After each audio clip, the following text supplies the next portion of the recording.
PM Orbán. Very possible Ukraine war will end Western supremacy. It is quite possible that this war will demonstratively bring Western superiority to an end, Orbán said. Viktor Orbán, the Prime Minister of Hungary, is known for having a different view on geopolitical issues.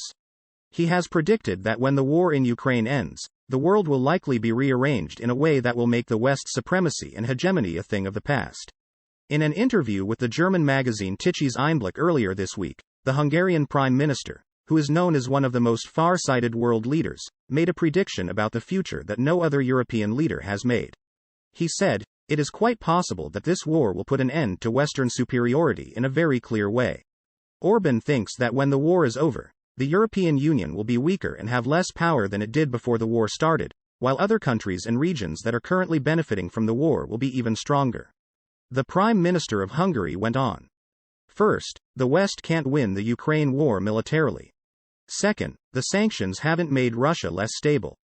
Third, the sanctions are doing a lot of damage to Europe. Fourth, the rest of the world isn't standing with the US in Ukraine. Large parts of the world, like China, India, Brazil, South Africa, the Arab world, and Africa, have made it clear that they do not support the West. Orbán pointed out that the EU's economic sanctions against Russia had backfired and were doing a lot of damage to the bloc's member states.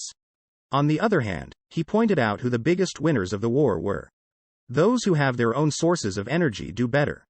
The Russians come out ahead. Gazprom's income has doubled, but imports from Russia to the European Union have dropped by a quarter. They have helped the Chinese, who used to be at the mercy of the Arabs. And the big American companies are, of course, getting richer.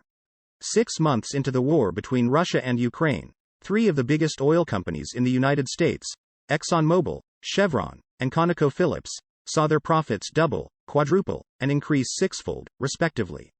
This year, British Petroleum, BP, has made 3 times as much money, or €8.5 billion, as prices have gone through the roof because of the war.